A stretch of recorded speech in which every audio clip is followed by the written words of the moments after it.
Good evening and welcome to the Southwest Michigan Regional Chamber's 2023 St. Joseph City Commission Candidate Forum, hosted in partnership with News Talk Sports 94.9 WSJM. I'm Johnny Reinhardt, Program Director for 94.9 WSJM for Midwest Family Southwest Michigan, and I'll be co-moderating tonight's event alongside Arthur Havlicek, President and CEO of the Southwest Michigan Regional Chamber of Commerce. Before we get started, we'd like to welcome those in attendance here at the Shadowland Ballroom, as well as those tuning in live on News Talk Sports 94.9 WSJM FM, on our Facebook, as well as our YouTube, and on WSJM.com and our WSJM app, or on demand via podcast.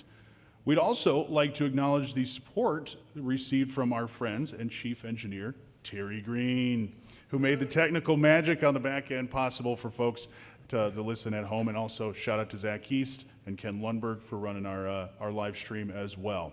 And big thank you to all of those that are watching and listening, maybe at home as well.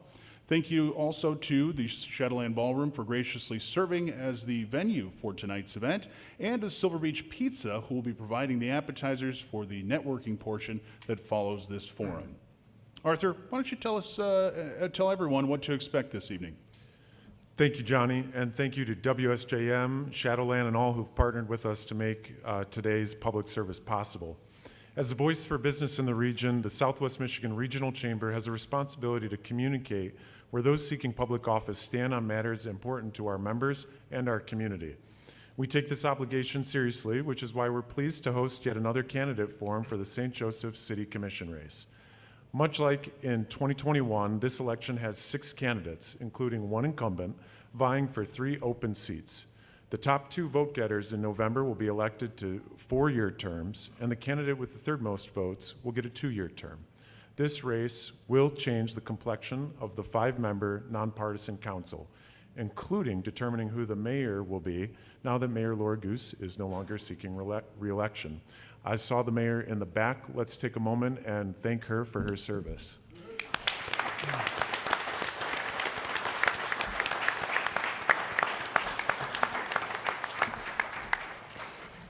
Candidates, tonight we're going to ask you a series of questions compiled by our team at the Chamber in concert with the WSJM News team. You'll be afforded 1 minute to answer each question, and we will be determining the response order by random drawing throughout the night. The questions will be difficult. Your response times are short. We're going to ask follow-up questions if additional clarification is needed. So listen carefully, answer concisely, and try to differentiate yourselves respectfully from your opponents. Out of respect for the candidates' time and for those listening live on WSJM or on Facebook Live, we do ask that the audience refrain from applause until the conclusion of the event. With that, we're going to get started with 1-minute introductions into your background and an elevator pitch as to why voters should support your candidacy. Let's get started. And we'll start with Michael Fernandez. Good evening. My name is Michael Fernandez. It's a pleasure to be here and to be considered as a candidate for the St. Joseph City Commission. My wife and I have lived in St. Joe for 7 years, and we chose St. Joe chiefly because it's where we wanted to raise our family. There was a lot of things that were attractive for my wife and I, from the beaches, the downtown area, proximity to a lot of activities that we liked, but nothing was more important than the school systems and the opportunities that this community offers to raise our family. In my free time, what little of that there is, having 4 children, I like to coach flag football, baseball, and I'm heavily involved in coaching young kids, including my own, in our community. And it's my devotion to the children and the future of this community that's really what I want you to know is why I'm running and want you to consider me. I'm committed to making St. Joe a place for all families and all stages of their life to live and grow. New families to come move here and enjoy the things that we as the residents here love. And as we age, I want it to be a good place to grow old as well. So thank you for considering me. Thank you, Michael. And next up, we'll have Chris Lannert. Good evening. My name's Chris Lannert. I live here. I grew up here. I moved here in 2nd grade. I went to St. Joe Catholic School when my dad was employed at Whirlpool. Graduated from St. Joe High. I went on to Michigan State. Then went on to my professional career in landscape architecture, urban and regional planning and entitlements over in the Chicagoland area. but started buying my first properties here back in town about 25 years ago, and I moved here permanently about 6 years ago. Lived down on the beach, and so I've participated with all of the stuff that's gone on there. I really think that the reason that I want to be elected is that I have a lot that I think I can offer to improve the city. We don't have much to improve here. We're starting with a great place already, but I think that we can get a little bit, better.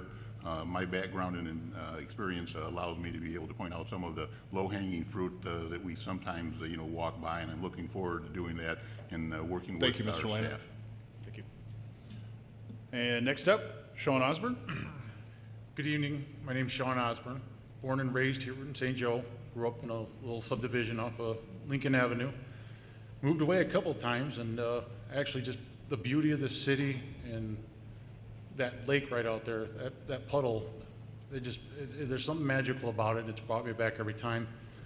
Growing up in the city, I spent time as a firefighter for St. Joe Township.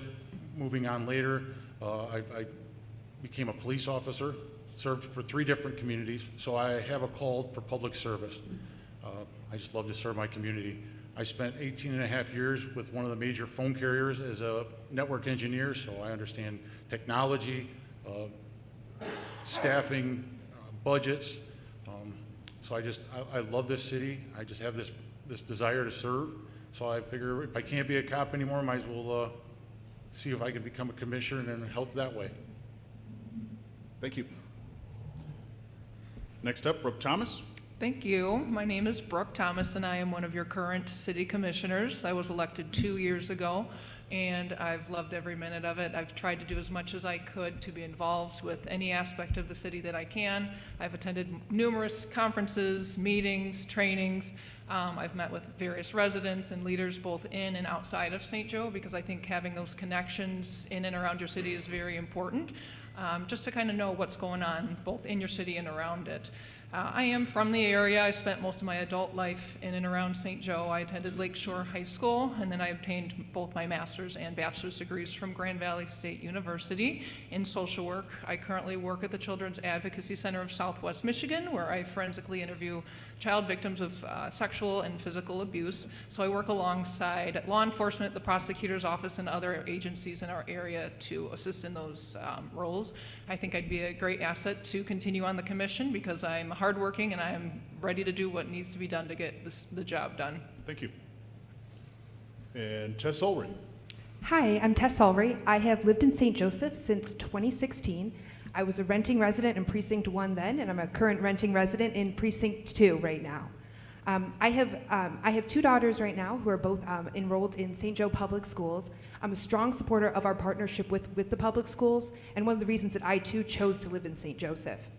I ran for City Commission back in 2021 as well, and some things have stayed the same. I'm still just as progressive as I was then. I'm still a renting resident, and I'm still dedicated to improving the diversity and inclusion work that leaders like Brooke have forwarded in the commission. Since then, though, I've grown in my role at the Boys and Girls Club, and at the Boys and Girls Club, I've learned a lot about federal and state funding in particular, and some of the partnerships and resources that come when we work within those systems. In addition to that, I've become very involved with the Berrien County Democratic Party, and while I understand and acknowledge the importance of nonpartisan roles, I also think it's important to remain aligned on some of those values. Thank you. And lastly, David Yardley. First of all, I'd like to thank WSJM and the Southwest Regional Chamber of Commerce for hosting this. No matter who you vote for out of the 6 of us, you have 6 dedicated people up here who really want to make a difference. So I'm David Yardley. I've been a lifelong resident of Berrien County, attended River Valley High School. I'm a graduate of the Michigan Political Leadership Program at Michigan State University. I've worked in the state legislature previously for a state representative and then for a caucus in Lansing. Currently, I am the district liaison for Senator Jonathan Lindsay, who just won election this last year. I work for Harbor Country Mission in Bridgman. We provide services and support to low-income residents throughout the 3-county area. So I've got a diverse background as far as bringing together people, helping assist people, and would like your vote. Thank you. Candidates, as you may recall, in 2021, the last time several of you ran, a group of over 50 business leaders signed on to a letter to the city asking for better communication, better flexibility, and a better working relationship between the city and its businesses. Do you believe there's been a tangible improvement on this front in the years since? If so, how? And if not, what specifically do you think still needs to change? And the first person that has a chance to answer this is Tess Olry. Thank you. So when I first moved to St. Joseph, my role was actually with St. Joseph Today. That was an incredible way to get to know the business community here, and honestly, kind of a crash course in exactly what small business was here on the lakefront. My experiences and the people that I still know and support that still operate those businesses downtown is that improvement definitely has been made in some of that communication. My understanding from them, and a conversation that I'd love to keep forwarding, is how we can continue to update some of the zoning regulations and laws that were put into place longer ago than may still be accurate. So I think that the commission has done a great job in moving some of that communication forward, but my understanding is there is still some improvement to be made, but all in good faith on both sides. Thank you. And the next person that has a chance to answer this is Chris Lannert. Thank you. Well, I did run also and was very much aware of this issue that existed. As you can see on my information, there is a perception out there that it's a St. Charles no attitude. And by that I mean that in many cases, while our staff is capable and while our staff certainly is helpful, they tend to live pretty much in their individual silos, and there's not enough blending of information between the departments, and as a result of that, many of our customers, our potential remodelers or builders end up having difficulty working through some of our ordinances.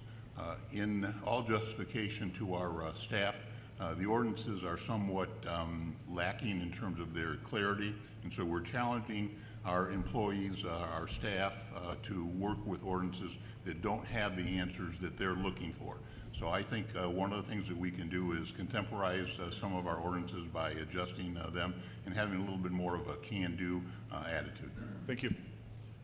And real quick, Mr. Lannert, could you bring that microphone just a little closer to you? Wonderful, thank you. Your next candidate that has a chance to answer that question is Michael Fernandez. You have 1 minute. Yeah, I think that there's been a lot of development in the last couple of years. I didn't run myself. This is my first candidacy, for this office. But as I talk to people on the doors, while I've been canvassing and talk to business owners in the city, there's a desire, and I think the obstacles are, what a couple of folks have mentioned is, some of the ordinances. And I think what it's going to take to overcome that is being willing to have an open mind and look at some of these ordinances that, may have made sense at the time, but updating them to what our current businesses need to do, to run their operations and develop for the future. So I think having an open mind and being able to rework some of those to things that make sense today. Thank you. And next up, Sean Osborne. You have 1 minute. Thank you.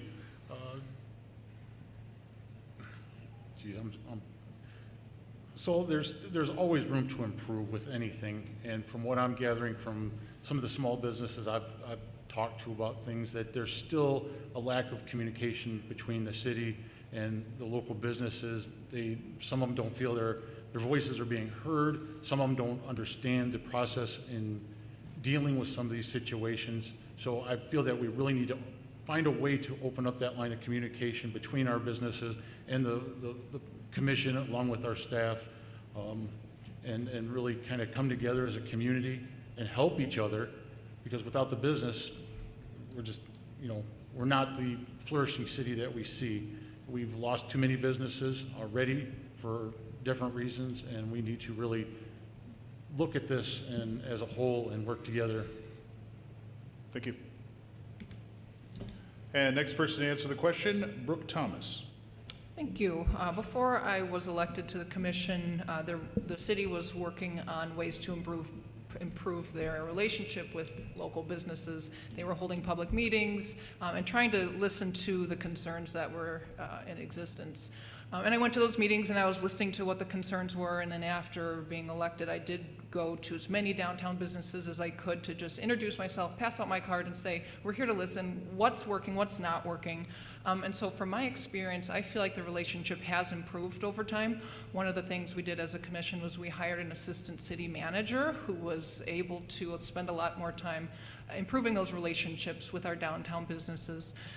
One of the things that we approved was a facade grant program, also a public space activation program that has been just one way to work with our local businesses to show that we're listening, we care, we want to help improve your businesses. But there's always room for improvement, but that was just a couple of ways that we were able to assist our businesses. Thank you. And lastly, David Yardley, you have 1 minute. All right, thank you. Communication can always be improved. One of the things that I've done over my lifetime has been a communications consultant for chambers of commerce, businesses, and other organizations.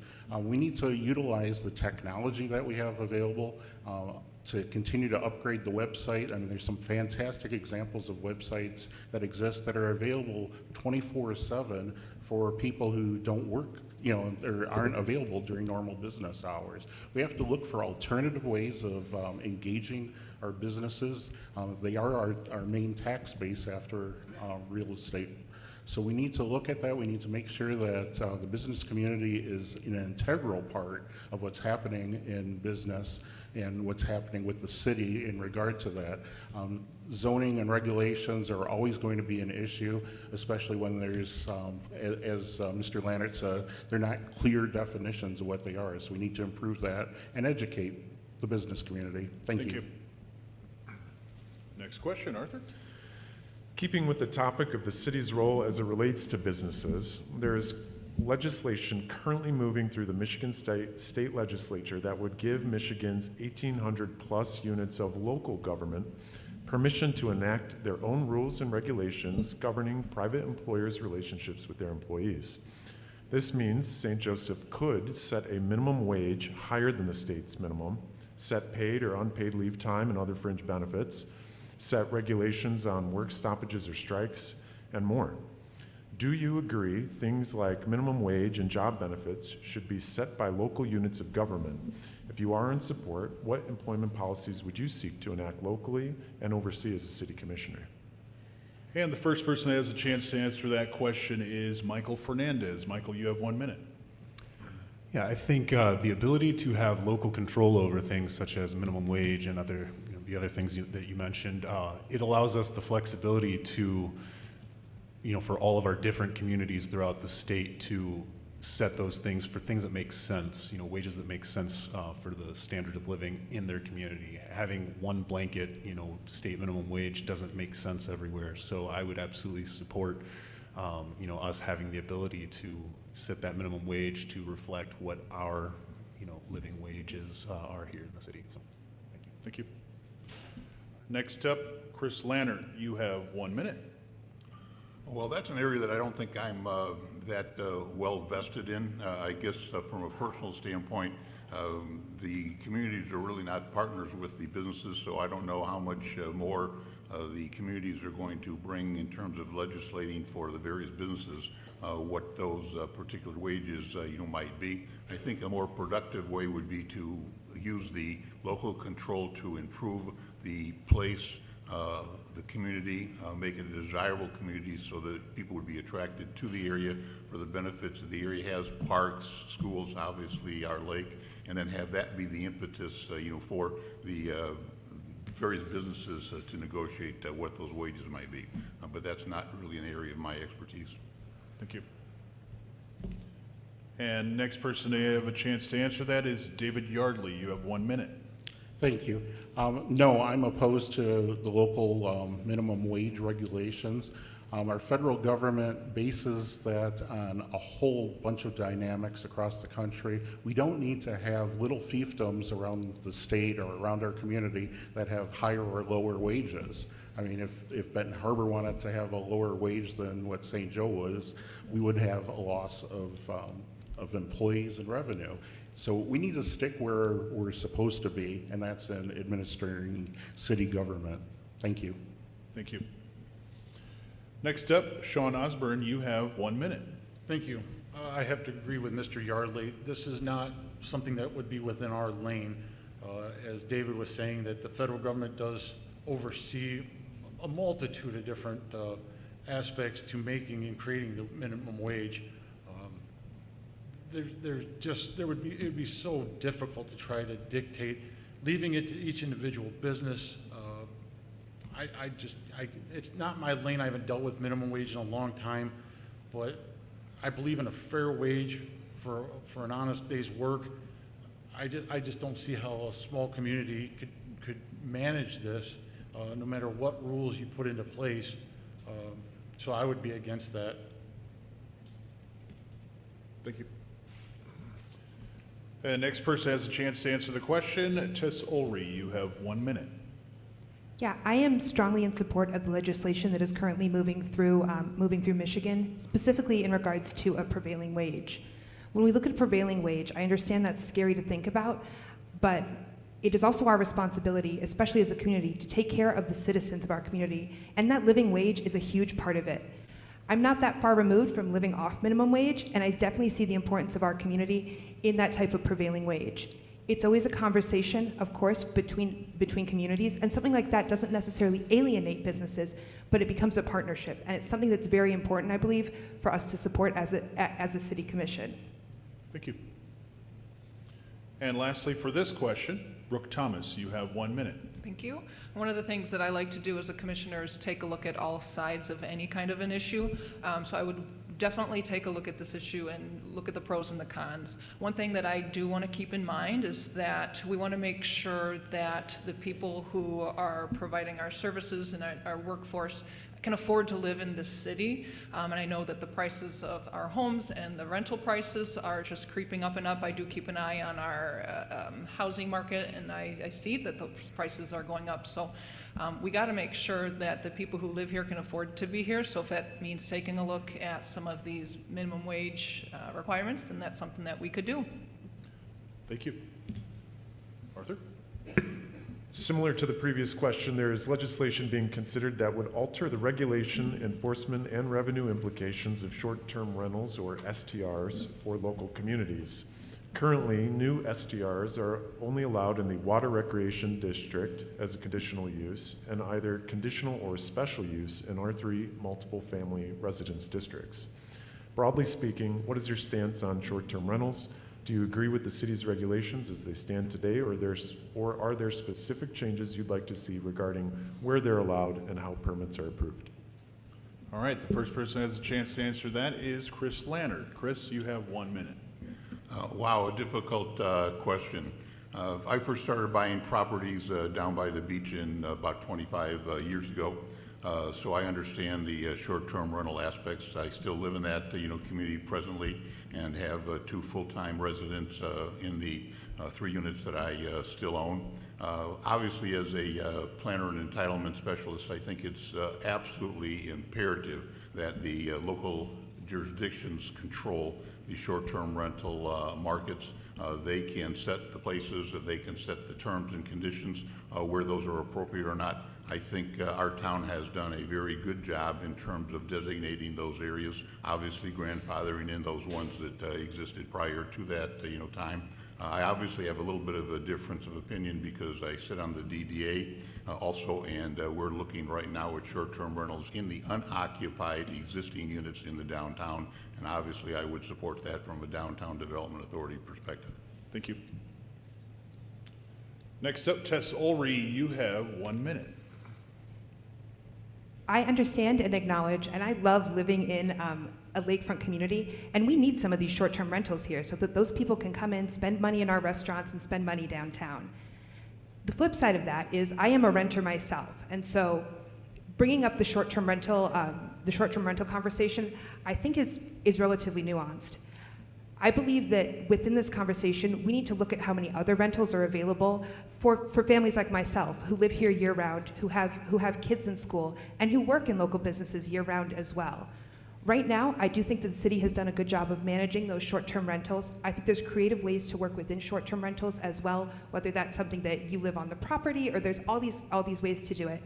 However, I don't think that the city of St. Joseph needs more short-term rentals until we can figure out what's going on with those year-round rentals as well. Thank you. Next up, David Yardley. You have 1 minute. Thank you. Short-term rentals actually is kind of an interesting subject from my work with Harbor Country Mission. We found that a lot of seniors can't afford their houses anymore, but if they could rent out a room in their home, they might actually be able to have enough revenue to keep it. And as long as we have zoning ordinances in place for garbage and noise and all those other things, we already have a lot of that addressed. On top of that, Airbnb and VRBO, the two leading short-term rental companies, already police their own hosts, I guess is the right term, with ratings and whatnot, and they will take away the ability to host on those sites. So we need to look at it in a balanced way. How can we help some of those people that Tessa's talked about that are on the lower income scale still stay in their homes? I mean, there's a lot of older people in this audience, and I'm getting to be one of those older people myself that, you know, it gets harder. As inflation is going higher and higher, we need to find alternatives. Thank you. Next up, Brooke Thomas. Brooke, you have 1 minute. Thank you. I have attended many meetings on this very topic, both within the city and with other municipalities around the county. It's a very hot topic. The main theme is that we all need to keep that local control because there's a lot of talk about the state taking that control and doing things with that legislation.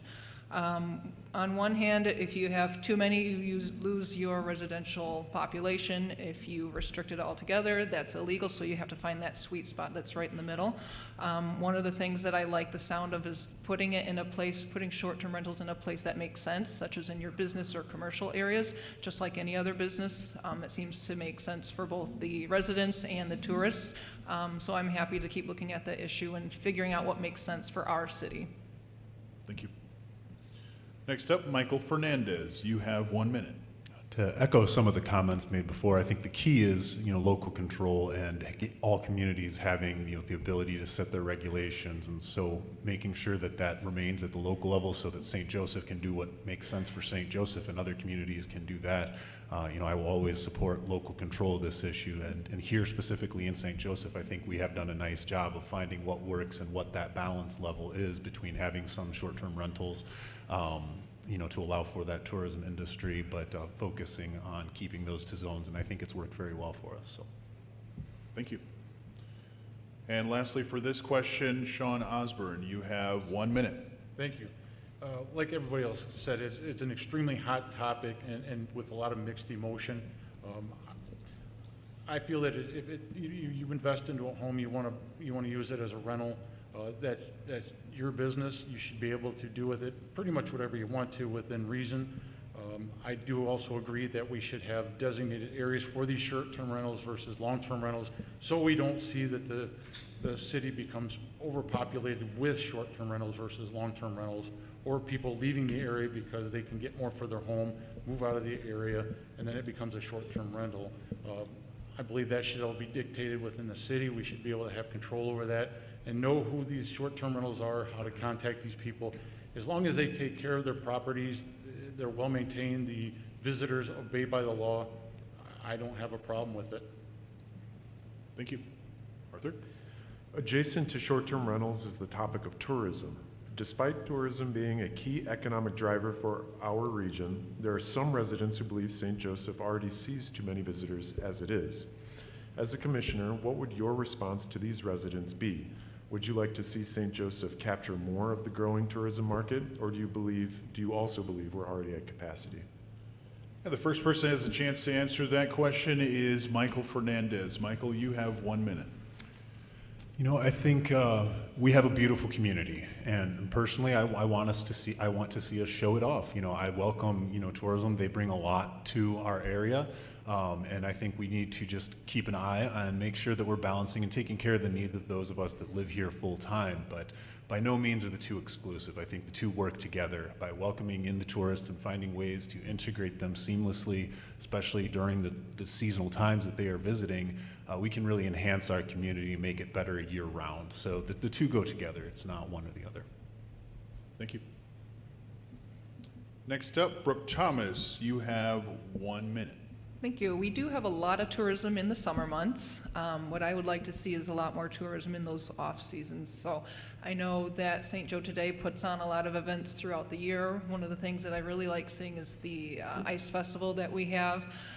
It's such a fun event to show off what we have in the winter. I know a lot of people shy away from the winter, but there's so many communities up north that really embrace the cold, and they have the beer tents and they have the fire pits and everything, and I think it's something that we could do to really celebrate the winter months that we have here, and then that way not only are we giving our residents something more to do in those cold months, but we are bringing more business to our local businesses, so everybody wins that way.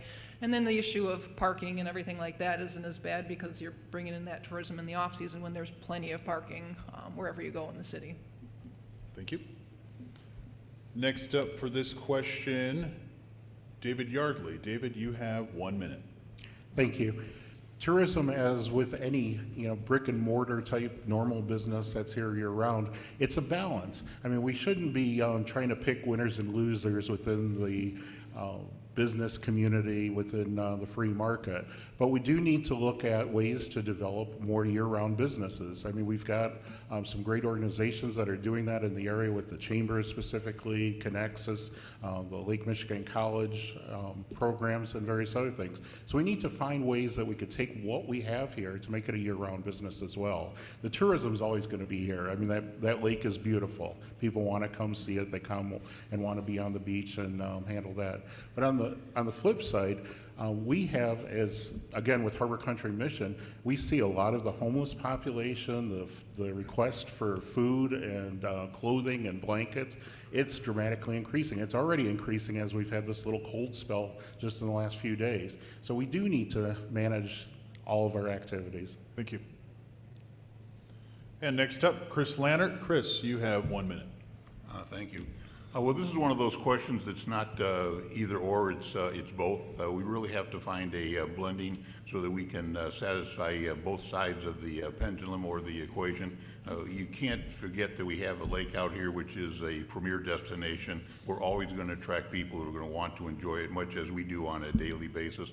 I think the thing that we need to do is to showcase in terms of our community the things that we have to offer for permanent residents, and then use those vacationers and those tourists to try and hook them into staying here a long time.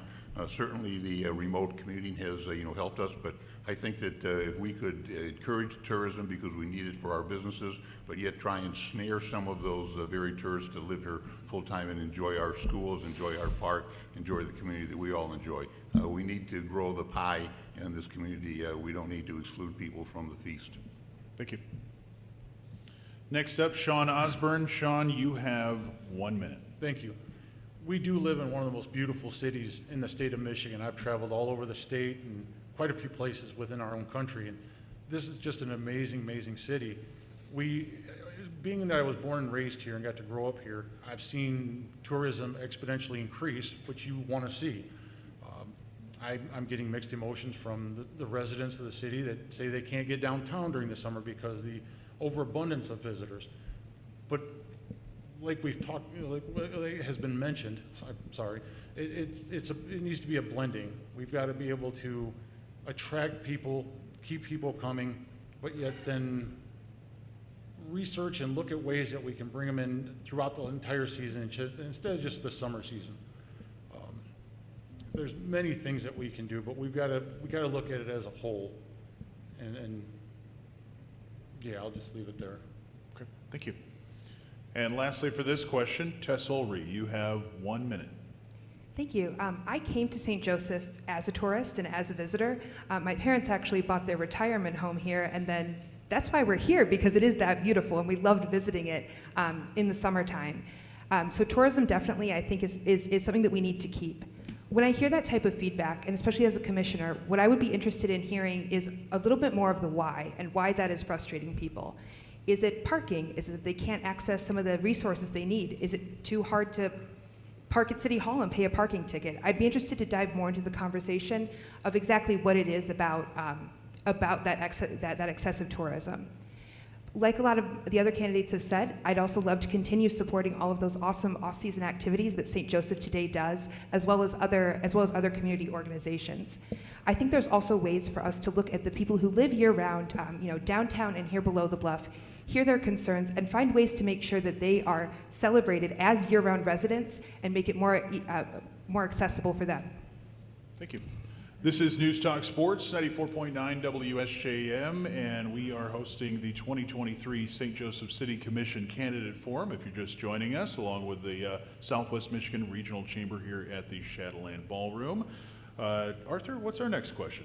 Sure. Well, Tess provided a great segue because another frequent complaint that you'll likely hear as commissioners will be regarding parking, particularly in our downtown. This lack or perceived lack of parking has on multiple occasions prevented potential developments from moving forward. The question's pretty simple. Do you believe there's currently enough parking for residents and visitors in downtown St. Joseph? And what would your solution be to increasing turnover and availability? And the first person that has a chance to answer this is Brooke Thomas. Brooke, you have 1 minute.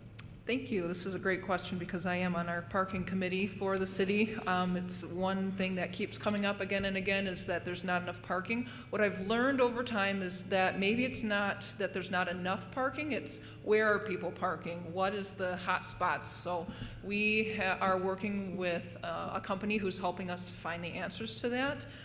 We're in the middle of the process and I'm learning a lot already just as far as, how far are people willing to walk? How much do they want to pay? How much do they want to use their bikes to get to these different areas around town? One of the things I would like to see is to try to use those micro transportation things such as bikes. Maybe people want to rollerblade downtown, I don't know. But just getting those alternate methods to be creative instead of trying to shove more cars downtown. Let's get people down there in different ways. Thank you. And next person to be able to answer this is Tess Ulrey. Tess, you have 1 minute. Thank you. So in terms of is there enough parking, kind of like Brooke said, I'm not exactly sure about the answer, but it's good to hear that the city is diving into exactly what that is. I know from living and working downtown, it is extremely frustrating to need that place to park for work or for anything else.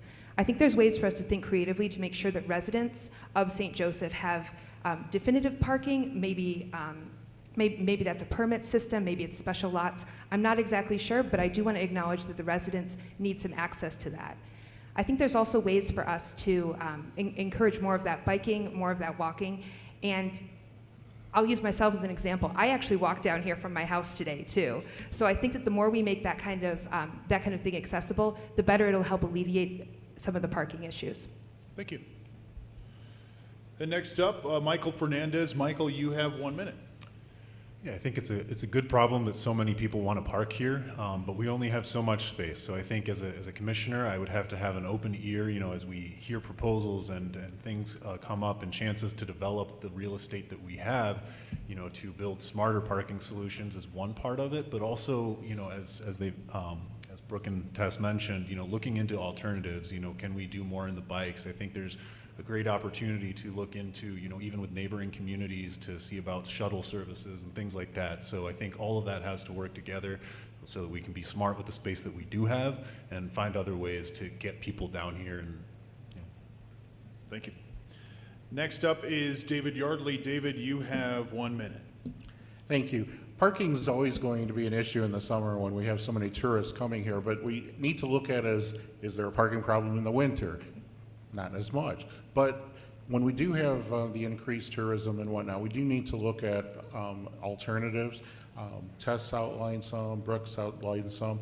But I think Chris Lannert, I'm going to refer to him because he's probably, in my opinion, the most expert on this particular subject on this panel up here. And I hope he talks a little bit about what across the street he has an idea for. Thank you. Thank you. Next up, we'll hear from Sean Osborne. Sean, you have 1 minute. Thank you. Growing up here, there's always been a parking issue downtown St. Joe, especially in the summer months. I mean, I remember when you couldn't park down there during the week from all the businesses. I've seen some great ideas, and it's a lot of frustration from a lot of the full-time residents because the fact is they want to go downtown and they can't find a place to park. There's a lot of alternatives. A lot of them have been mentioned here. I wasn't going to point to a specific name, but I've seen a plan by Chris Lannert that just blows my mind. I welcome, as a commissioner, I would welcome all our residents to bring any and every idea to the commission, so we can look at these, research these ideas. There's solutions, and there's alternatives. There's a lot of things that we could look at to make it much better in those times, those peak travel times, those peak parking times. And I just think we just all need to work together, but I think we do have enough parking to an extent. It's just we got to work with what we have. Thank you. And it's been mentioned multiple times, but we'll get to hear from Mr. Lannert now. Chris Lannert, you have 1 minute. Thank you.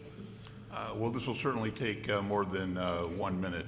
The Downtown Development Authority has been engaged in the parking problem and solution and description for the 3 years that I've been sitting on that committee. As Brooke mentioned, we hired Walker Consultants, a firm out of the Chicagoland area that has a local office, to try and give us the information to be able to make informed decisions on. We are looking at all various options. We really have more of a strategic allocation of parking, because on some days there's parking, on other days there's not parking. The city, as well as the DDA, has looked at different types of 30-minute parking, different places to improve parking. Parking lot 12, which is the one by the Catholic church in school, is underway now. What we're trying to do is have our parking lots be attractive so that we can spread the parking out in terms of that strategic allocation, and thereby disperse traffic and eliminate some of the problems that we have on those key days. Thank you. Arthur? The next few questions are a little bit longer, and they will also focus on development, beginning with what should be done with the Curious Kids Museum. Following their disastrous fire, a public debate has ensued over what should happen with the property, as well as who should own it. Curious Kids representatives, eyeing renovation and expansion, recently offered the city $500,000 for the building. The city countered with a contingency that included a first right of refusal provision to buy the building back if the museum operators ever changed course, leading to negotiations between the two parties to break down. There's also been a conversation about relocating the museum in its entirety into this very building. That has proved to be a non-starter so far. In your opinion, what should be done with the Curious Kids Museum? Is its current location optimal, or do you believe there could be a larger opportunity by relocating them elsewhere? And our first person that will answer this is Michael Fernandez. Michael, you have 1 minute. Yeah, I was disappointed that the negotiations broke down recently, but I think that the Curious Kids Museum has the potential to continue to be a great asset. Prior to that fire, my wife and I used to take our children there all the time. It's a wonderful place, and I know it's attracted people for a lot of years. I think it's a great location for it, and I'm sad. I think it was a missed opportunity. They had some great plans. And if in the future there's potential to renegotiate or anything, I would be open to having those conversations. But I think the current location is great, and I think they have a long-term vision to enhance their operations and continue to be a resource, and I want them in the city. So, thank you. Next up, Chris Lannert. Mr. Lannert, you have 1 minute. Wow, again, a difficult question. I sat on the committee as the Downtown Development Authority representative with the Curious Kids Museum and the city to evaluate this question. We had lots of good meetings.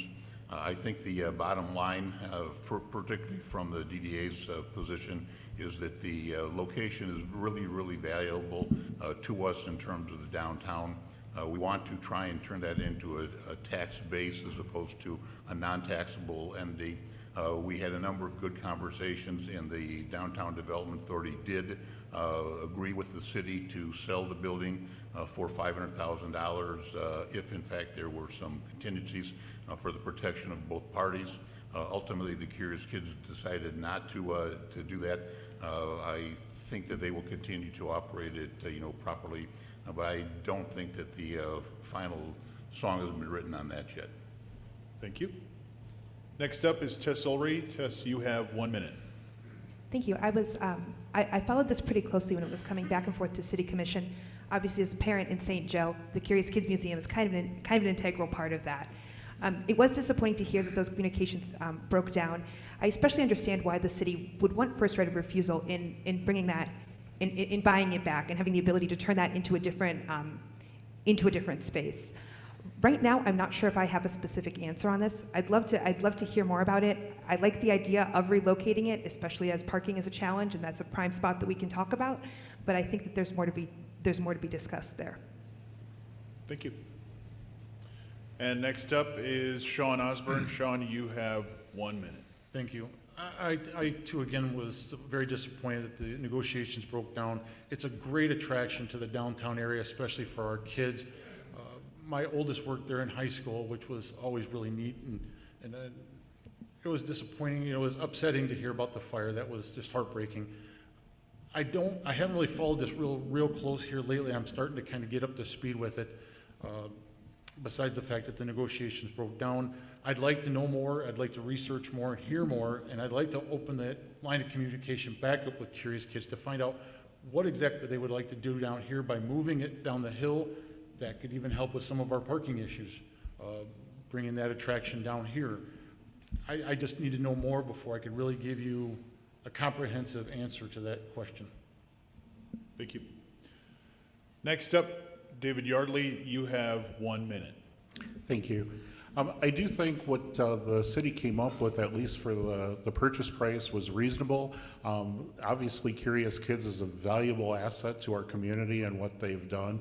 I used to take my boys there before they graduated from St. Joe High School and went on to Western Michigan University. It's one of those things, though, the contingency plan or the contingency offer that the city put on it was that they could buy it back basically for the same amount. Well, the Curious Kids Museum is planning on putting millions of dollars of improvements into that. So for a right of refusal and whatnot, I mean, we're not going to be able to buy it back for millions of dollars. So I say, let's sell it to them and let them decide what it's going to be. And we'll, you know, if somebody wants to buy that property, if they decide to move at a future date, then we can do that and leave that up to the private sector. Thank you. Thank you.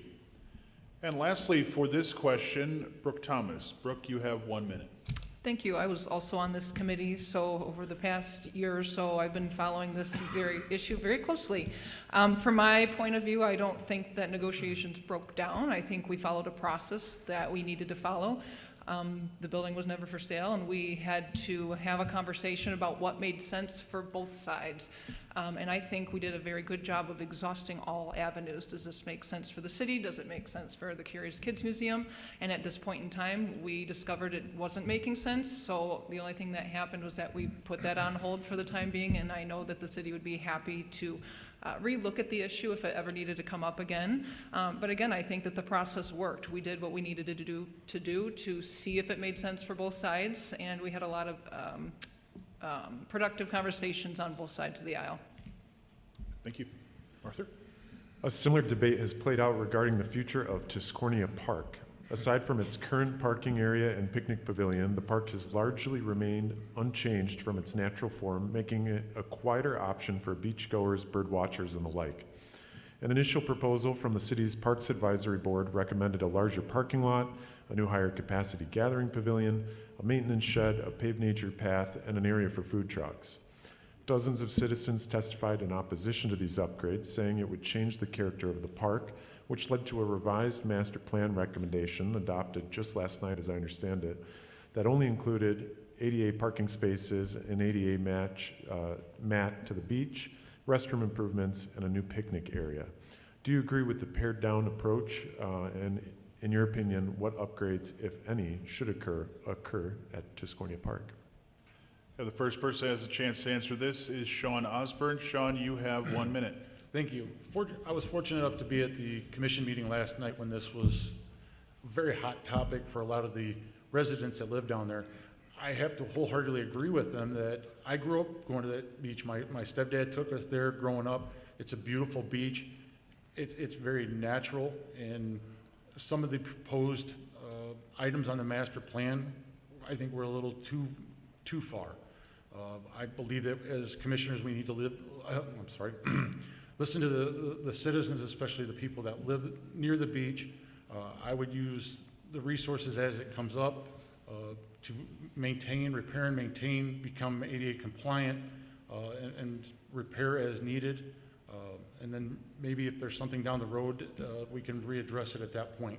But I'm with the residents of Tiscornia that we just need to maintain it and take care of it as need be and not go crazy. Thank you. Next up is David Yardley. David, you have 1 minute. Thank you. When the property was deeded to the city to be used as a beach, the Warren family wanted it set as a specific quiet beach, just like it is now. And I agree with that. I think we should maintain it as it was intended. The expansion plans that were proposed were overkill by a ton. And I think we need to do like Mr.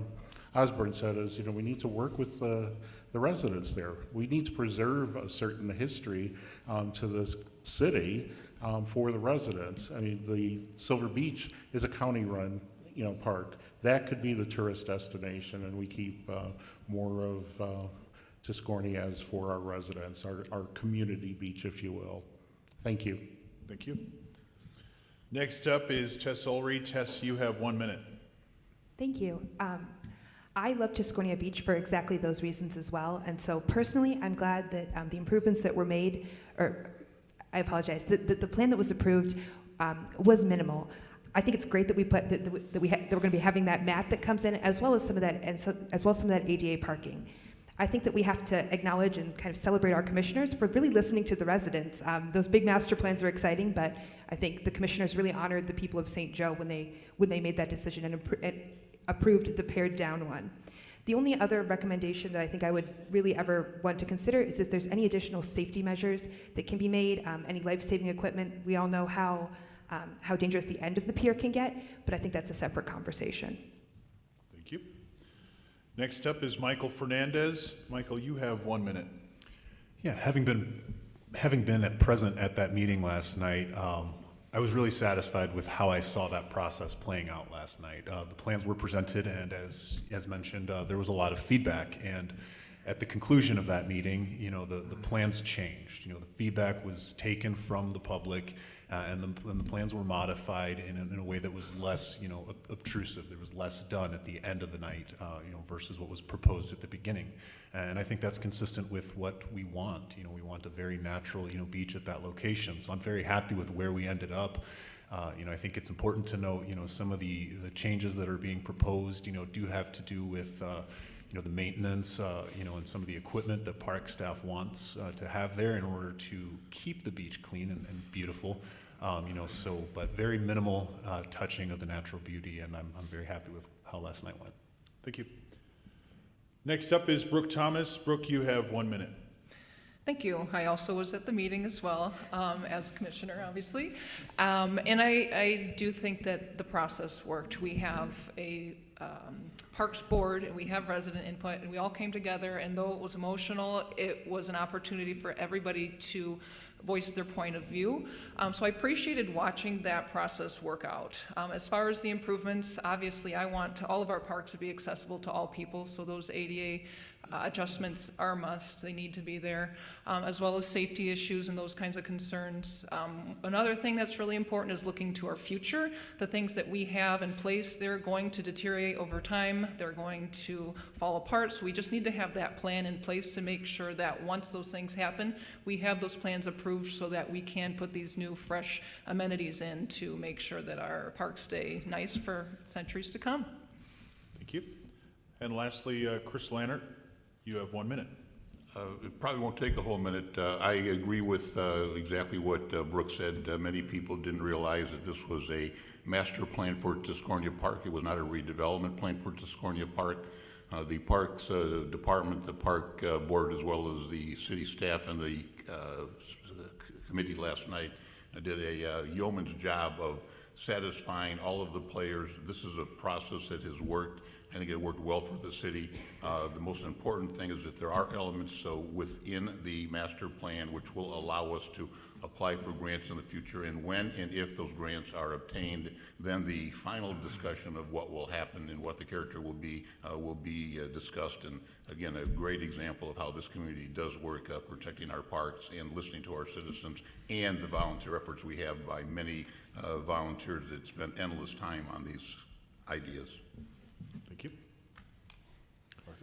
Speaking of grants, the city recently received a Land and Water Conservation Fund grant in the amount of $345,000, as well as a $100,000 donation from the Parks Foundation for the construction of a restroom and pump house at Whirlpool Centennial Park. The project was initially estimated to cost a total of $690,000. However, the lowest bid received for the project was $1.7 million, more than double what was expected. If the commission delays too long in accepting a bid, it loses the grant funding. So instead, they've opted to spend an additional $40,000 to redesign the project in an attempt to bring the price down. This redesign would, of course, result in a dramatically different installation. As a commissioner, would you have approached or handled this situation differently? Is the temptation of the grant worth the total investment or the revised vision? And the first person that has a chance to answer this is David Yardley. David, you have 1 minute. I haven't been as up on this particular issue as I should have been with regards to the question. However, I do believe that it should have been handled a lot differently. Basically, anytime you want to do an improvement, you want to know up front what the cost is going to be, what the availability of the resources are going to be. I mean, you know, it's not that if you build it, they will come. That doesn't always work. So we need to look, take a step back, and I think probably not proceed with this particular project as a revised one. If we truly need that pump house, then we need to look at different alternatives, different grant opportunities, and other means of making that happen. Thank you. Thank you.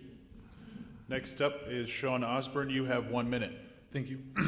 I just learned about this project not that long ago. So I was at the commission meeting when they approved the $40,500 expenditure to research different ways to build this or complete this project.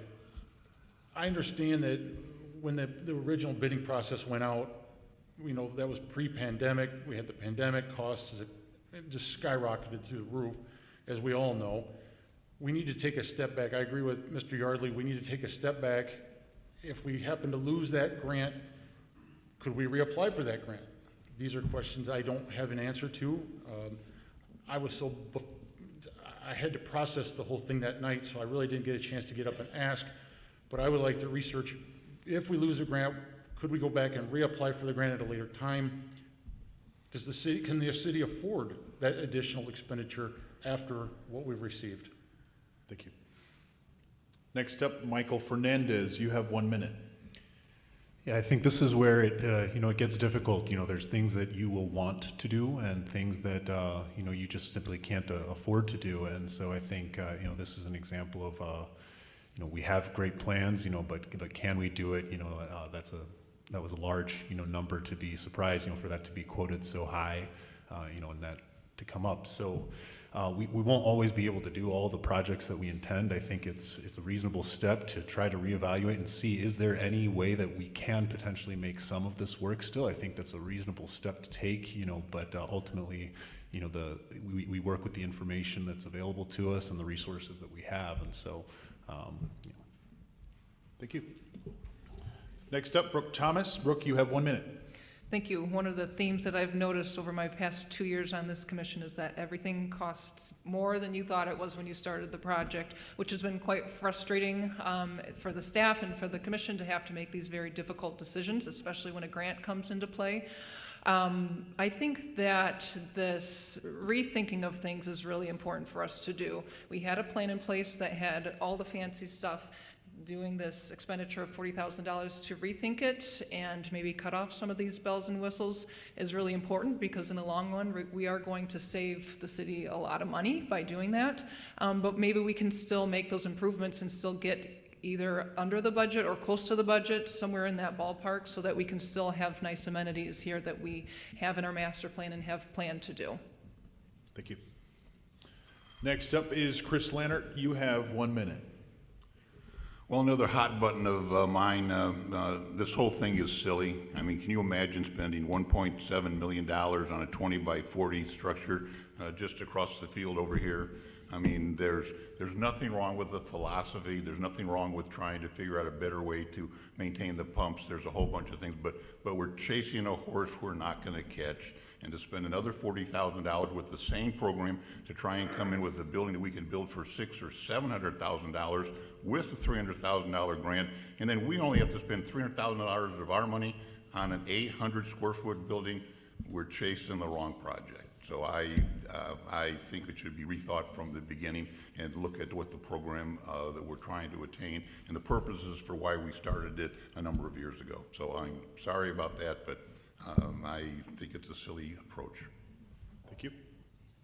And lastly for this is Tess Ulrey. Tess, you have 1 minute.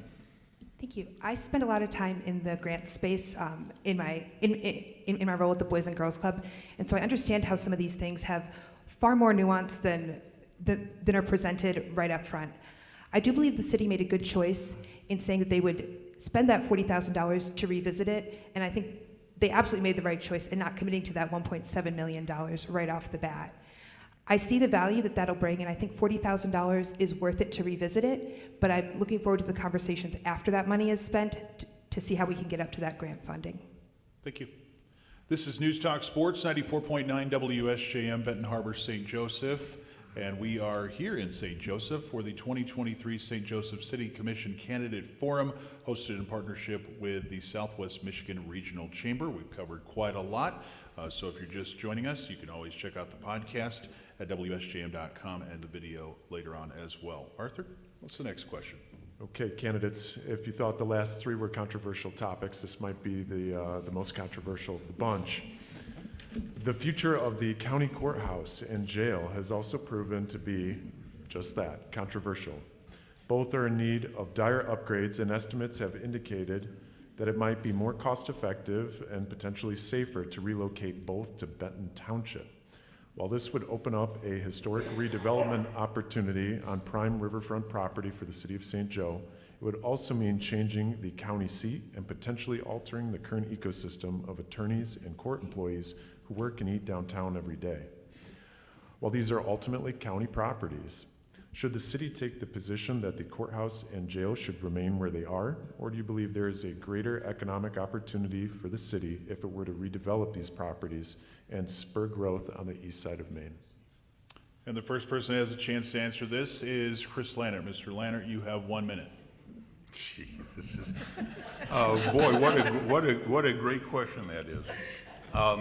The difficulty for me is that the people that work in the courthouse, that staff, job generator really helps our downtown during the days when we don't have the tourists. So we have to be very careful from an economic standpoint what happens with the courthouse. I'm not so much married to the jail, but there are some facilities that blend between the courthouse and the jail. We did have that episode a couple of years ago where you can see how some of those difficulties come in. But I'm also aware of the fact that when that property was originally granted to the city, there might be some open space requirements that would preclude it from being any kind of sizable economic development as it relates to just moving those facilities for the sake of trying to find development. So I think there's a deed restriction that precludes that from being development land, not open space land. Thank you. Next up is Tess Ulrey. Tess, you have 1 minute. Thank you. My initial thoughts when I hear about the idea of relocating that is that really is an amazing space that we could use here in downtown St. Joe for all of those amazing development opportunities. Relocating the courthouse and the jail and even to a new and better facility, I think would maybe serve some of those employees as well as some of the individuals utilizing those services much better. I understand the economic impacts of it, but at the same time, we're having conversations about how we don't have enough parking downtown and we want more space for businesses. That seems like a logical step. Thank you. And next up will be Sean Osborne. Sean, you have 1 minute. Thank you. So I've only heard rumors of this. I'm not really up to speed on what's going on. I've just heard the rumors going around that it's even being talked about. That sheriff's department courthouse, that's always been there. to me, it's a staple of St. Joe. I like the fact that our sheriff's department's right there. I don't know if there's talks about taking the road deputies and everything, or if it's just the jail. I would rather see if we can't work with the county to see what we can do as a city to keep that there. Not only is it the employees, the people that live in this community that work there. I like having that extra police there. We've got the sheriff's deputies. We got some of the best police that you could ever ask for in this community. St. Joe City, St. Joe Township, Lincoln Township. I would hate to see them move farther out. Sorry about that. I'd hate to see them out with increased response times. So I would rather keep them here, as, best we can. Thank you. Next up is Michael Fernandez. Michael, you have 1 minute. The jail and the courthouse, they serve more than just St. Joseph. And I think that if there's an opportunity to improve, our facilities and the future of, the courthouse and the jail, so that we can have better facilities, more efficient, whatever the challenges that those facilities are currently facing, if we can make those things better, that's beyond just St. Joe. And with that, it brings an opportunity to, it brings a moment of, well, what do we do with this space now if the county, decides to move the jail and the courthouse? That will be, a lot of collaboration and opportunity to collaborate, with the county as, they figure out their new plan for the courthouse and the jail. And then a challenge for us, to figure out what do we do with this new space to develop. But, if it can be an improvement to the facilities of the courthouse and the jail that we, have, those are beyond just St. Joe needs. Those serve the whole county, and I would support that. Thank you. Next up is David Yardley. David, you have 1 minute. Thank you. One of the things that we do have to look at, this is a county decision more so than it is a St. Joe City Commission decision. So obviously we need to leave it up to our county commissioners. We should be communicating with them through our main county commissioner here, Rayante Bell. And I think we need to have better communication through him and the other commissioners on this. However, we do have the undersheriff, Chuck Height, here, and I would direct all questions to the sheriff's department to Chuck, so make sure you nail Chuck before he leaves. But anyway, obviously, if they do move, it's an opportunity for us. Obviously, there's a huge parking lot there that would solve a lot of parking issues for the summer. But at the same time, the building's going to need to be, refurbished and reutilized if possible. There is a lot of issues with the county buildings, especially those two in particular as being very old. So we do need to look at that. And thank you. Thank you. And lastly, for this one, Brooke Thomas, you have 1 minute. Thank you. I obviously want to do what makes the most sense for everybody in our whole community, in our whole county. So I would definitely want to learn more about what that option is. I would hate to see them leave because I do like having all the employees and staff at the courthouse, and I do frequent the courthouse for my job, so selfishly I would hate for it to move further away from where I live. But ultimately, I really love the idea of St. Joe being a leader in our whole community and having all those leaders here locally. It's just something that I really like having here in St. Joe. Thank you. Arthur? This one's a little bit easier. The City of St. Joseph is roughly a $30 million enterprise, and as Commissioner, you'll be entrusted with the financial stewardship of these funds. What specific experiences or credentials qualify you to manage these funds on behalf of city residents? First up on this question is Tess Olry. Tess, you have 1 minute. Thank you. So currently, I'm a lifelong nonprofit employee, so I understand city is a little bit different, but a lot of aspects of that line up pretty closely. Right now, I do work in resource development for the Boys and Girls Club. We have a $6 million operating budget. Outside of that, I also serve on community boards, and I'm used to financial oversight in that capacity as well. I haven't managed anything close to the size of $30 million, but I'm absolutely ready to learn and have the foundation to do so. Thank you. And next up is Sean Osborne. Sean, you have 1 minute. Thank you. So in my past, I have worked in multiple areas that I've had to deal with a budget.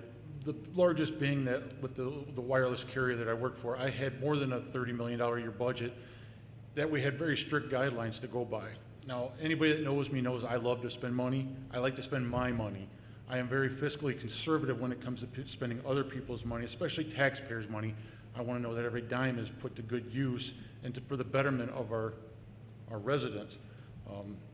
Working in the small business community, I see the struggles, and I've helped work with financial situations and those, but the biggest one I have to go off of is the network that I worked with. You know, we had a massive budget.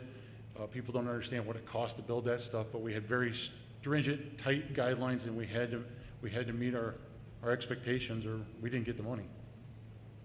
Thank you. Could I have you move your microphone just a little closer to you? Just you, Mr. Osborne. Just move it a little closer to you next time. Next up is Brooke Thomas. Brooke, you have 1 minute. Thank you. I think we had the same question 2 years ago, and now I can say I have 2 years' experience as city commissioner overseeing a budget, so I'm thankful for that experience. You don't have to be an expert on how to put together a budget. You just have to have trust in the staff that you have doing those things. And from my point of view, I do have trust in our staff. They do an excellent job of putting that together and explaining every question that I have. And I think that's one of the important things as a commissioner is that you ask the right questions and you don't stop asking until you get the answers that you're looking for. And that way you have the trust in the process.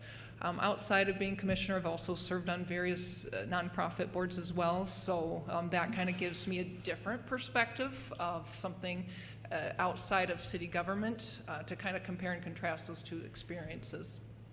Thank you. Next up is David Yardley. David, you have 1 minute. All right, thank you. Having worked for the state of Michigan, as I currently do with Senator Jonathan Lindsay and previous work there, I've seen in oversight the responsibilities from the legislative angle over the whole state of Michigan budget. So, you know, I've had to learn how that all works, and you know, it does pretty much relate to city government. So beyond that, I've had a lot of management experience in running nonprofits and political committees and other nonprofit entities and foundations throughout my years in working with chambers of commerce and others. So thank you. Thank you. Next is Michael Fernandez. You have 1 minute. Yeah, I've had some personal and professional experiences that I think have prepared me, for, being responsible for the budget. Professionally, I've worked for financial institutions, where I was responsible for managing the operations budget, and managing the money within the branch. I was a branch manager. I've also had experience with political fundraising and accounting compliance. I serve as a finance director for our state representative. And those experiences, I think, have prepared me. On top of that, I'm also for St. Joe Rocket Football, I'm their fundraising chair. And those things, in addition to utilizing the city staff to give me the information that I don't have and answer the questions that I will have, those things will prepare me for this. Thank you. And lastly, for this question, Chris Lannert, you have 1 minute. Thank you. Well, I'm kind of a value-added type of guy, so I think that while you have to watch what you're paying for, you also have to simultaneously watch where your revenues are coming from. I have been watching closely the kinds of things that the city's doing. As I mentioned earlier in one of my questions or one of my answers, is that while the staff does do a very good job of budgeting, and while the capital improvement program that we have is adequate and well thought out, I think there's a little bit of too much of the silo mentality that I mentioned before, where we could have more liaisons between our various departments and spend the same dollar and get twice the value out of it. So I would use my experience to help allocate the budget along the lines of what has been done in the past, not trying to make any wholesale changes, but again, trying to build value and double up on some things and not spend our dollars twice, because we've done that a couple of times. Thank you. Arthur? In recent years, there's been a growing concern regarding the availability of affordable housing. For example, the current median home price in the city of St. Joseph is $285,000, which represents a 4.6% increase just from this time last year. This, as you know, leaves many members of our community struggling to find housing that fits within their budget. If elected to the City Commission, what specific policies or initiatives do you propose to address the housing crisis in our community? And how do you plan to ensure that these efforts are effective and equitable for residents of all income levels? First person who has a chance to answer that is Michael Fernandez. You have 1 minute. I would look for us to, revisit the ordinances and see, is there anything in the ordinances that allows us to, build more housing in other areas? Look for opportunities as they arise, from partners in the community that want to build more housing or modify existing assets to make more housing. Like you mentioned, the housing prices have skyrocketed, and there's a real possibility that I wouldn't have been able to afford my home to live in the city today had I not bought it several years ago. It's a real challenge, and I think it's one that we need to tackle head on and find ways to make more houses and find ways to make it easier for families to afford to move here and live here. So, Thank you. Next up, Tess Ulrey. You have 1 minute. Thank you. So this topic is near and dear to my heart. Like I mentioned, I am a renter. I will probably always be a renter as well. When I consider what affordable housing means in the city of St. Joe, I think it's very nuanced. I think we need to support those homeowners who are willing to rent, and we need to think creatively about how we can support them so they in turn can rent to people like me. I'm a single parent of 2 little girls in the school system, and I think it's important for me to be able to live in the city too. I also, like Michael said, I think it's important for us to revisit some of those ordinances and zoning. When I lived in Precinct 1, I actually lived right next door to City Hall up above the Bertuca Insurance Building. There's a lot of opportunity for creative apartments and spaces there if we really get together and start thinking about it. I think this also, of course, loops back to that conversation we're having about short-term rentals and just maintaining a good vision as a community of how we can keep people here year-round as well. So I look forward to working on this a lot. Thank you. Next up, Brooke Thomas. You have 1 minute. Thank you. This is a big problem. Like you said, the housing prices are high, and the median household income in St. Joe is $60,000, and that's for the whole household, not just per person. So obviously that's a problem for people who want to purchase in the city. They can't afford it. One of the classes and trainings that I took was about affordable housing and how you can tweak your zoning and ordinances to meet those needs. Getting creative as far as maybe adjusting lot coverage or different lot lines and things like that so that you can maybe put some smaller homes in that are a little bit more affordable to people with lower incomes. And I think that's something that the city is looking into and open to looking at more deeply, and that's something I would support as a commissioner. Thank you. Next up is David Yardley. You have 1 minute. Thank you. Affordable housing is something that I've been dealing with a lot through Harbor Country Mission. In looking at the county and obviously specifically St. Joe, we have a lot of homeless people in this county. People don't realize it, but it's true. We do. And, and part of that is they can't find the housing that they need. Zoning is the #1 way that we as a city can affect that by changing lot sizes, changing house sizes, tiny homes and various other things are one way to approach that. But we need to work with our business community and the developers that are out there to make sure that we look at ways of cutting costs for the requirements that they need to meet as they're producing new housing and new developments in our area. So we need to, again, this is back to that communication with the businesses within our area, and we need to make sure that we do that properly. Thank you. Thank you. Next up is Chris Lannert. You have 1 minute. Thank you.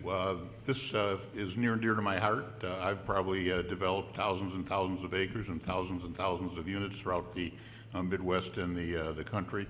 It's an issue that is touched by all the people that have previously mentioned things. It's codes, it's ordinances, it's responsibility, it's a willingness to try things new. It's new techniques, new technologies that are coming out. Brooke mentioned accessible dwelling units where you actually can build a small cottage behind your property and run it as affordable housing either for yourself and or for a renter. Those are kinds of things that are very difficult to get done within the community structure that most communities have. It's hard to change your ordinances. The average age of most people on most plan commissions tends to be more on my side than on Brooke's side. And so it's difficult for people to realize that someone might want less than what their dream was. But it's absolutely a topic that's near and dear to my heart, and I have some solutions. Thank you. And lastly is Sean Osborne. You have 1 minute. This is kind of a double-edged sword. As a homeowner, I've enjoyed watching my property go up in value, but we were looking at moving, my wife and I, and the cost of living with the influx of everybody that has wanted to come here and enjoy this great city with us has kept our values up, and in fact increased it exponentially. I'm no expert in real estate or land development. I would look to Chris Lannert for advice or, more data to support that. I mean, I'm all for affordable housing. I don't want to have things crammed in on top of one another, but yet we do have that issue of homeless. We have the issues of affordable housing where people can't afford. To some extent, we're almost pricing ourselves out of homes due to those high costs. So there's a lot that can be done. We just have to take a hard look at it. Thank you. Arthur? Candidates, our next question is going to focus on a major topic of conversation over the past year, and that's population growth. Michigan has had the second slowest growth rate in the nation since 1990, and as a result of our stagnation, several states have surpassed us in terms of total population. Berrien County has not fared much better. Our county's population has declined by over 3,700 residents since 2010 alone, and the city of St. Joseph accounted for about 600 of those residents. Fewer residents, as you know, means fewer available workers, fewer customers, fewer students, and less tax revenue for our communities. So the question is this: what is keeping our area from growing population, and what do you intend to do as a city commissioner to reverse our decline? And first person to answer this is Brooke Thomas. Brooke, you have 1 minute.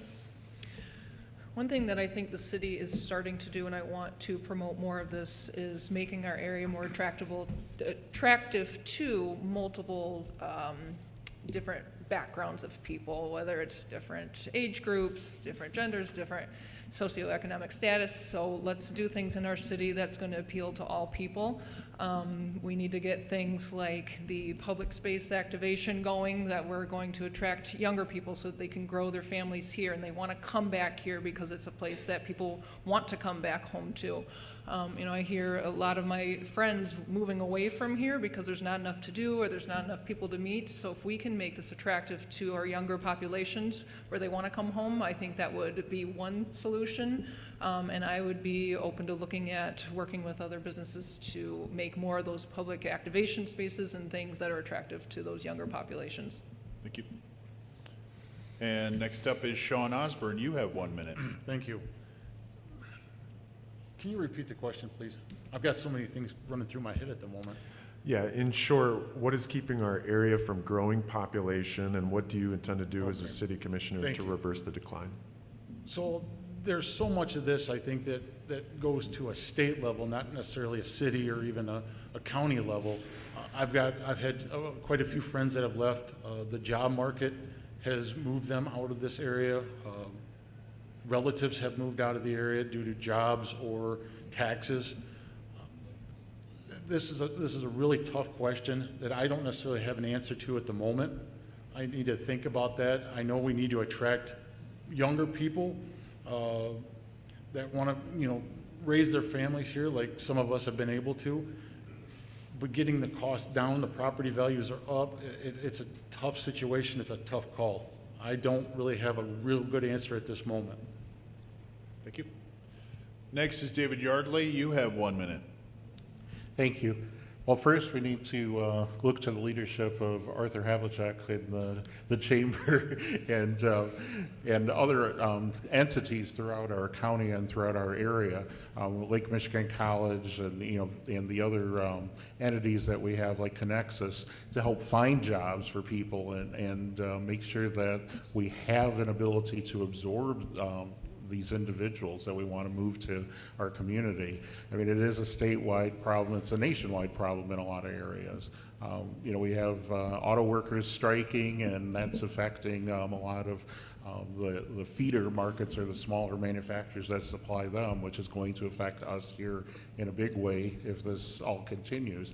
So we need to look at economic development means that we could bring more businesses in, to have the jobs, to provide the housing and all those other things.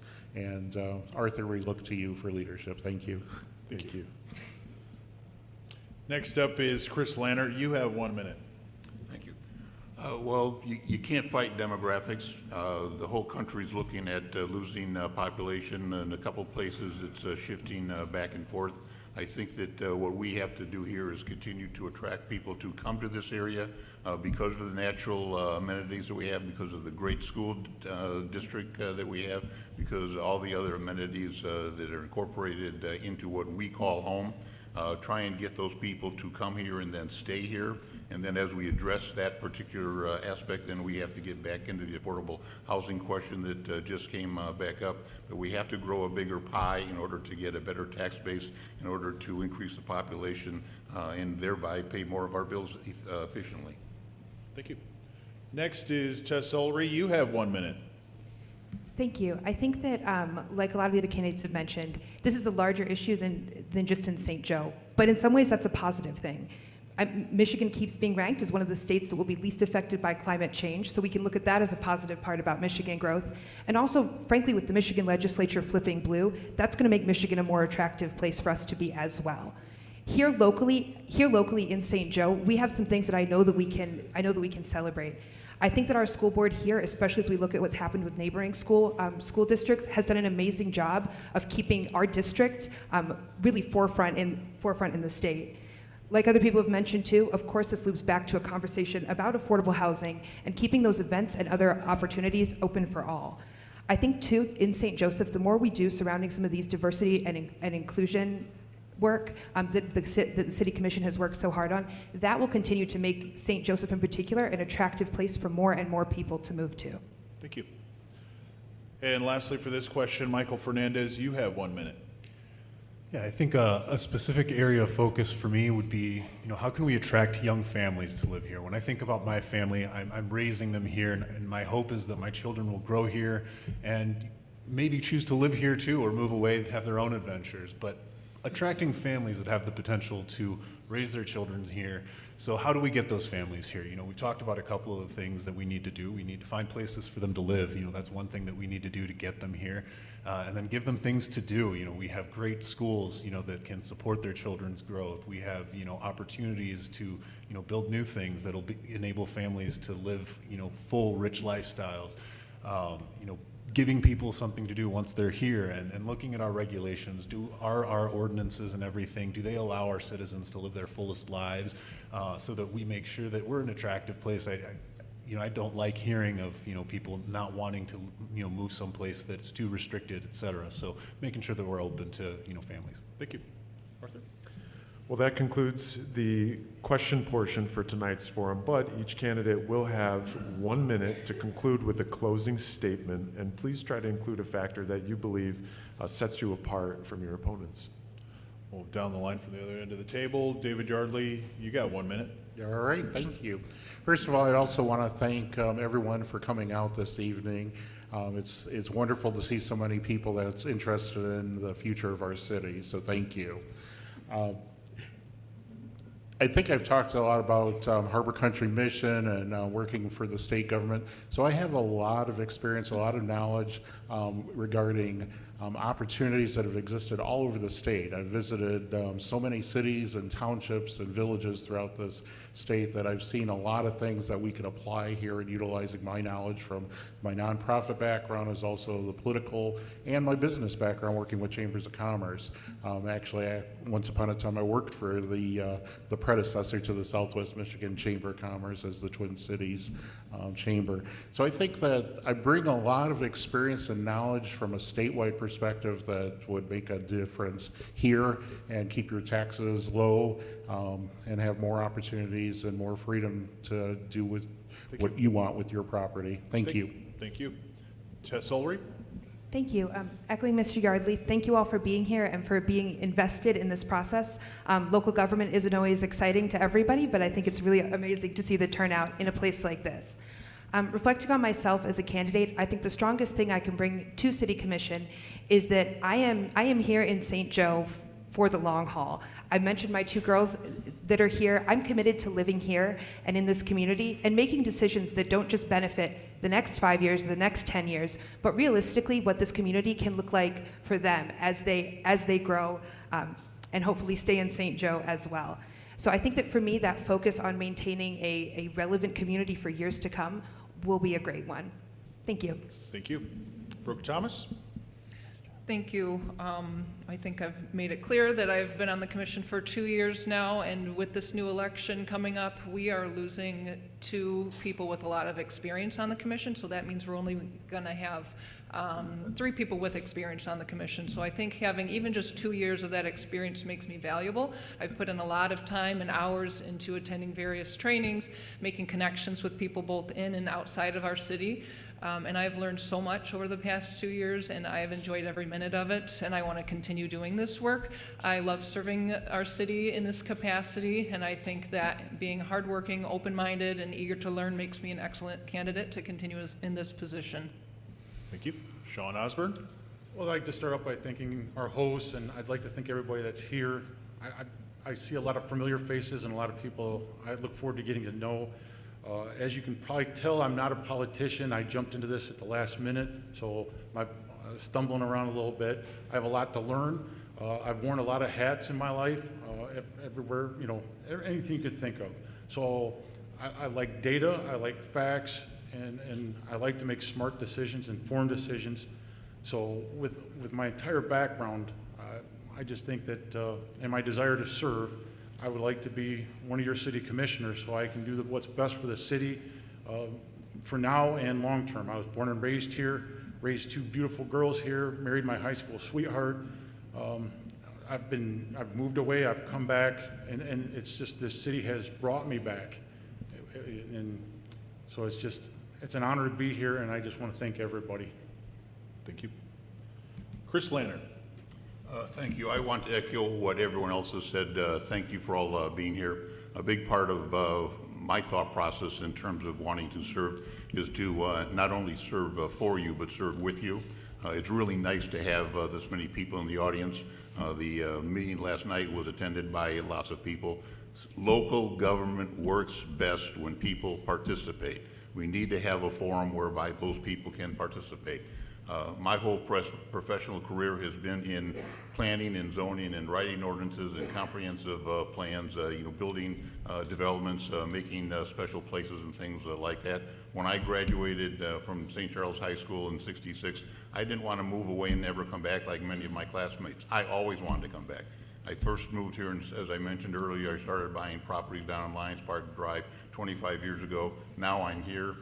My mom, my sister, my kids, my grandkids all live here. I want to be here. I'm going to contribute. Thank you. Thank you. Michael Fernandez? Yeah, this campaign has given me a great opportunity to learn about a lot more of my fellow citizens, and I hope that I've given you all an opportunity to learn more about what's important to me and how I feel about things. Like I said, this community is where I am planning to raise my children, and I'm committed to living here and being a part of making this place better, and taking care of the things that we love the most about it. As your commissioner, the last thing I'll leave you with is, this is a responsibility to take care of the city for both myself and for you. It would be my duty to be your advocate. And so with me, you will always have, an open avenue to speak to me so that I can be your advocate. So I hope you'll give me that opportunity. Thank you. Thank you. And thank you as well to all of our candidates for being here and joining us this evening. Thank you again to Arthur Havlicek and the Southwest Michigan Regional Chamber for partnering with us for tonight's public service and make this public service possible. Thank you to those who've been following along with us on News Talk Sports 94.9 WSJM, on our Facebook Live, on WSJM.com and the WSJM app, as well as those who've been with us right here in person in the Shadowland Ballroom. And thank you again to Shadowland Ballroom for providing this great venue, and to Silver Beach Pizza for delivering appetizers for the networking portion that's about to begin. Once again, I'm Johnny Reinhart alongside Arthur Havlicek. Also thanks to our wonderful engineering team, Terry Green, Ken Lundberg on the videos, and as well as Zach East. And thank you, everyone, and good night.